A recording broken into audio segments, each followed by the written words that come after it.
बिस्मिल्लाहिर्रहमानिर्रहीम, अस्सलाम वालेकुम। आप फैज़ान रिजवी व्लॉग्स देख रहे हैं। आज इतवार 7 जुलाई है और हम बात कर रहे हैं रूस और यूक्रेन जंग के 863 रोज़ आज मुकम्मल हो जाएंगे।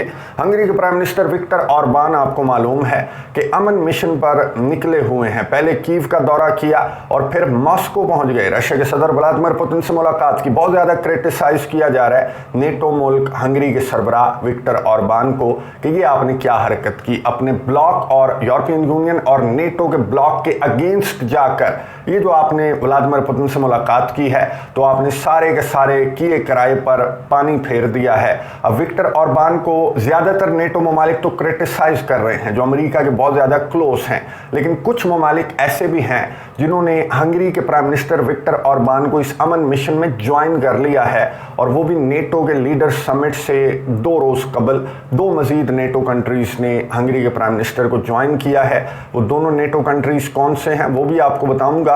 अब हंगरी के प्राइम मिनिस्टर विक्टर ऑरबान से जब इंटरव्यू लिया गया तो हंगरी के प्राइम मिनिस्टर विक्टर ऑरबान ने कहा कि ये तो कुछ भी नहीं है, जो रशिया के सदर व्लादिमीर पुतिन से मेरी मुलाकात है ये तो कुछ भी नहीं है, पिक्चर अभी बाकी है, इससे भी बड़ा सरप्राइज मैं मंडे को दूंगा। अब वो सरप्राइज क्या है जो कि इससे भी बड़ा सरप्राइज विक्टर ऑरबान देने वाले हैं, डिटेल्स आपके सामने रखूंगा। मजीद भी कुछ इंपॉर्टेंट खबरें हैं, थंबनेल पर आपने पढ़ा होगा, वो भी आपके साथ शेयर करूंगा। सबसे पहले मैदानी जंग की सूरत हाल में आपको बता दूं, गुज़िश्ता 24 घंटों के दौरान 13 ड्रोन हमले रशिया के रिपोर्ट हुए हैं और सदरन यूक्रेन को रशिया ने टारगेट किया। ईस्टर्न यूक्रेन की साइड पर रशिया के फौजियों की जो पेशकदमी है वो तो जारी है। एक और विलेज को भी रशिया ने गुज़िश्ता 24 घंटों के दौरान कंट्रोल करने का दावा किया है। खैर अब तो ये रूटीन बन चुकी है कि हर 1-2 रोज़ के बाद रशिया की जानिब से 1-2 विलेजेस को कंट्रोल किया जा रहा है डोनेट्स्क रीजन के अंदर और ईस्टर्न यूक्रेन की साइड पर। ये जो हमले हैं रशिया के, ओवरऑल इन हमलों के नतीजे में यूक्रेन की डिफेंस मिनिस्ट्री के मुताबिक 8 हलाकतें और 13 जख्मी भी रिपोर्ट हुए हैं। और रशिया की डिफेंस मिनिस्ट्री ने एक बहुत बड़ा दावा भी किया। रशिया की डिफेंस मिनिस्ट्री के तर्जमान ने कहा कि 2 पेट्रियट मिसाइल डिफेंस सिस्टम हमने तबाह कर दिए हैं। अब टोटल 4 हैं यूक्रेन के पास, और ये 2 अगर तबाह कर दिए हैं तो ये $1 बिलियन से ज़्यादा का एक पेट्रियट मिसाइल डिफेंस सिस्टम है। तो ये बहुत बड़ी अचीवमेंट है अगर ये दावा दुरुस्त है रशिया का, क्योंकि यूक्रेन ने डिनाई किया। यूक्रेन ने कहा कि डमी थे, ये डमी एयर डिफेंस सिस्टम थे। अब यूक्रेन ने कुछ गत्ते के लकड़ी के जो टैंक्स हैं या फिर एयर डिफेंस सिस्टम्स हैं वो भी खड़े कर रखे हैं मैदानी जंग के अंदर अतराफ में अपने इलाकों के। तो यूक्रेन के ऑफिशियल्स ने दावा किया कि तो डमी एयर डिफेंस सिस्टम थे जिनको रशिया की जानिब से तबाह किया गया है, और इस दावे को हम मुकम्मल तौर पर मुस्तरद करते हैं। खैर कोई एविडेंस नहीं दिखाया यूक्रेन ने, यूक्रेन के ऑफिशियल्स की जानिब से कोई एविडेंस तो नहीं दिखाया गया। जाहिर है कि यूक्रेन अब अगर ये तबाह कर भी दिए हैं patriot missile defence system Russia ने, तो यूक्रेन अब तो छुपाएगा, और एटलीस्ट नेटो के समिट के दौरान तो इस तरह की जो नाकामियां हैं उनको छुपाना यूक्रेन के लिए बहुत ज़्यादा ज़रूरी है, क्योंकि ऑलरेडी बहुत ज़्यादा डिवीज़न है, बहुत ज़्यादा चपकलिश है, बहुत ज़्यादा लड़ाई है नेटो के इस अलायंस के अंदर। स्पेशली हंगरी के प्राइम मिनिस्टर विक्टर ऑरबान जो दौरे करते फिर रहे हैं अमन मिशन लेकर। पहले वो यूक्रेन के दारुल हुकूमत कीव पहुंचे और कीव से ये सोचा जा रहा था कि वो वापस चले जाएंगे, लेकिन हंगरी के प्राइम मिनिस्टर विक्टर ऑरबान मॉस्को पहुंच गए और रशिया के सदर व्लादिमीर पुतिन से मुलाकात की और अमन मिशन अपना पेश किया रूस के सदर व्लादिमीर पुतिन को कि मैं एक मीडिएटर के तौर पर रोल प्ले करना चाहता हूं। व्लादिमीर पुतिन ने वेलकम किया, लेकिन यूक्रेन के सदर व्लादिमीर ज़ेलेंस्की ने ये जो हंगरी के प्राइम मिनिस्टर विक्टर ऑरबान की ऑफर है इसको मुस्तरद करते हुए ये कहा अपने एलाइज को, अपने पार्टनर्स को, कि मेरा जो पीस फार्मूला है उस पर मेरे तमाम के तमाम एलाइज और पार्टनर्स बल्कि पूरी दुनिया मेरे पीस फार्मूले के ऊपर इकट्ठी हो जाए। हंगरी के प्राइम मिनिस्टर के पीस फार्मूले को और पीस मिशन को यूक्रेन ने मुस्तरद किया। ना सिर्फ यूक्रेन ने, बल्कि मैंने आपको बताया था कि यूरोपियन यूनियन और अब अमेरिका की जानिब से भी, व्हाइट हाउस की तर्जमान की जानिब से भी ये कहा गया कि हंगरी के प्राइम मिनिस्टर विक्टर ऑरबान का ये जो दौरा था ये एक नेगेटिव मैसेज था पूरे अलायंस के लिए, और जमहूरी दुनिया के लिए भी ये एक नेगेटिव मैसेज था कि आप डिक्टेटर के साथ या दूसरे ममालिक को जो इन्वेड करता है, जो हमले करता है दूसरे ममालिक के ऊपर, उसके साथ आप जाकर बैठ गए और अमन खेलने लगे। अब विक्टर ऑरबान से सवाल किया गया गया कि आपको बहुत ज़्यादा क्रिटिसाइज किया जा रहा है। तो विक्टर ऑर्बान ने क्या जवाब दिया है, सुनिए, उसके बाद बात करते हैं। I am criticized that I am a friend of Putin, but I am friend of the Hungarians first. Second, I am friend of the peace. That's very important. I am friend of the peace. The reason why I negotiate with Putin, because I am looking for the shortest and quickest way how to stop this war and create a peace. गुफ्तगू आपने सुनी Hungary के prime minister Viktor Orbán की, जिन्होंने सहाफ़ी के सवाल पर जवाब देते हुए कहा कि मुझे क्रिटिसाइज इसलिए किया जा रहा है क्योंकि मैं पुतिन का दोस्त हूं, लेकिन मैं हंगेरियंस का भी दोस्त हूं जो मेरे मुल्क के अवाम हैं, मैं उनका भी दोस्त हूं, मैं अमन का भी दोस्त हूं। और बिल्कुल दुरुस्त कह रहे हैं।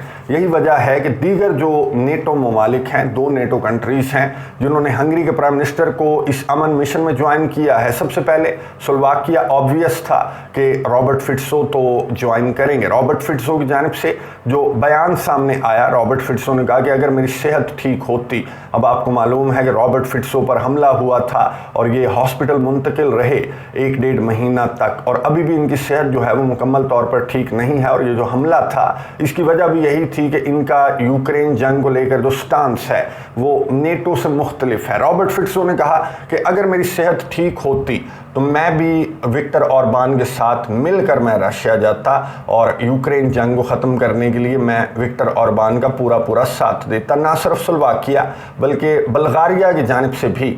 एक तो बल्गारिया के प्रेसिडेंट, मैं आपको बता दूं कि वो नेटो के समिट में शिरकत नहीं करने वाले कुछ रिपोर्ट्स के मुताबिक, और उसकी वजह भी यही है कि जो बल्गारिया के प्रेसिडेंट हैं उनकी यूक्रेन पॉलिसी नेटो से मुख्तलिफ है। वो भी यही चाहते हैं कि बातचीत की टेबल पर इस जंग को अब बंद हो जाना चाहिए। बल्गारिया का जो वफ्द है वो मौजूद होगा वाशिंगटन डीसी के अंदर, जो नेटो का लीडर समिट है उसमें, और बल्गारिया के वफ्द की जानिब से भी अमन मंसूबा पेश किया जाएगा कुछ रिपोर्ट्स के मुताबिक। अब नेटो के लीडर समिट से 2 रोज़ पहले ये जो 2 ममालिक हैं, मज़ीद 2 ममालिक हंगरी के साथ हो लिए हैं इस अमन मिशन में। अब आगे देखते हैं, 2 रोज़ बाकी हैं कि मज़ीद कितने ममालिक हंगरी को ज्वाइन करेंगे नेटो के लीडर समिट से कबल और नेटो के लीडर समिट के दौरान। अब हंगरी के प्राइम मिनिस्टर विक्टर ऑर्बान ने जो सरप्राइज़ बताया, रिपोर्टर को कहा कि एक और सरप्राइज़ भी है और वो मंडे को मिलेगा, और वो इससे भी बड़ा सरप्राइज़ है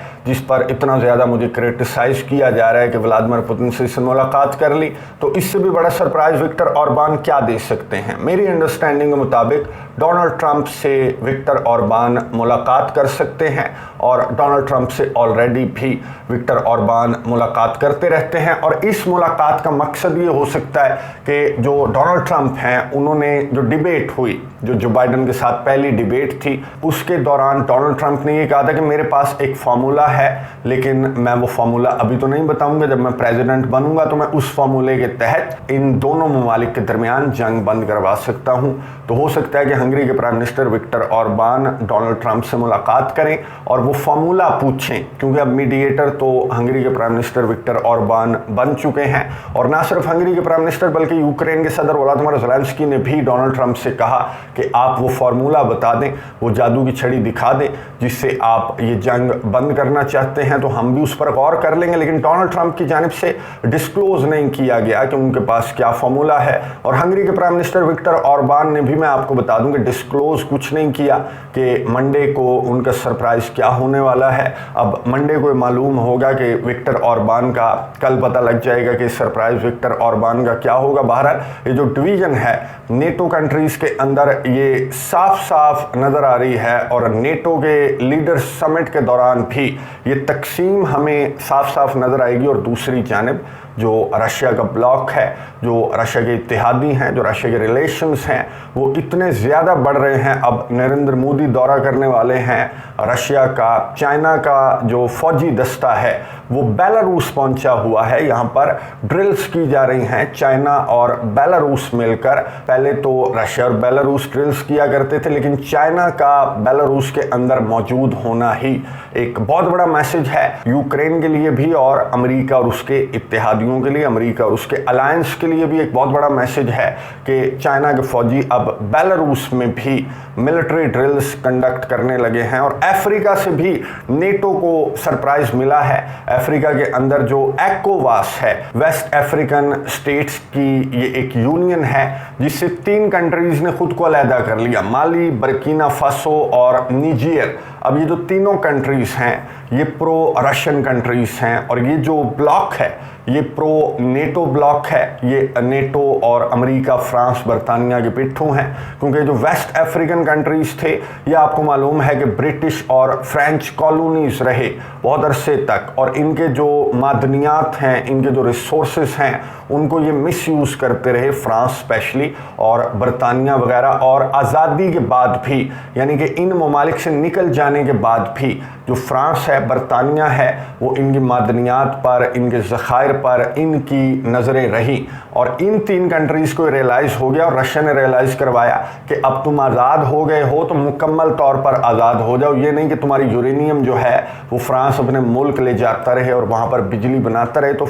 माली, बर्किना फासो और निजेर, यहाँ से न सिर्फ इन ममालिक ने ECOWAS से खुद को अलग कर लिया है और रशिया के साथ खुद को अलाइन कर लिया है, बल्कि जो बेसिस बना रखी थी अमेरिका ने, फ्रांस ने, बरतानिया ने, नेटो कंट्रीज ने इन ममालिक के अंदर, अब वहाँ से पैकअप कर लिया है। अमेरिका ने तो आज ही निजेर से वापसी अमेरिका की आज मुकम्मल हुई है और अमेरिका की जो मिलिट्री बेस है, जो फौजी अड्डा है, जो दहशतगर्दी के खात्मे के बहाने के लिए यहाँ पर अमेरिका ने बना रखा था, वजह कोई और थी कि यहाँ पर डिक्टेट करता रहे अमेरिका इन ममालिक को, जो अफ्रीकन स्टेट्स हैं, जो वेस्ट अफ्रीकन कंट्रीज़ हैं। अब यहाँ से भी अमेरिका के जो इन्फ्लुएंस है वो ख़त्म होता हुआ नज़र आ रहा है, यानी कि पूरी दुनिया को अब ये रियलाइज़ हो चुका है। और क्रेडिट जाता है रशिया के सदर व्लादिमीर पुतिन को, जिन्होंने ये बताया कि अमेरिका के डबल स्टैंडर्ड्स हैं। अमेरिका यूरोपियन कंट्रीज़ का भी सगा नहीं है, पूरी दुनिया का तो क्या सगा होगा। अब यूरोपियन कंट्रीज़ को भी ये रियलाइज़ हो चुका है, मिडल ईस्टर्न कंट्रीज़ को रियलाइज़ होना बाकी है। अगर इन अरबियों को रियलाइज़ हो जाए कि किसके हाथों खेल रहे हैं ये अरबी, तो फिर मशरिक़ वुस्ता के अंदर जो तनाज़ा है वहाँ पर भी पूरी अमेरिका की शिकस्त और मुसलमान ममालिक की जीत होगी। अगर अफ्रीका की तरह और यूरोप की तरह ये जो OIC ममालिक हैं इनको भी रियलाइज़ होना स्टार्ट हो जाए कि किस ब्लॉक में है, तो इनके बारे में है, इनके फ़ायदे में है जितना जल्दी इनको रियलाइज़ हो जाए। नेक्स्ट वीडियो के अंदर फ़लस्तीन की आज़ादी की जंग की बात करेंगे। कमेंट्स बॉक्स में अपनी राय का इजहार ज़रूर कीजिएगा। अगली वीडियो तक के लिए इजाज़त दीजिए। अल्लाह हाफ़िज़।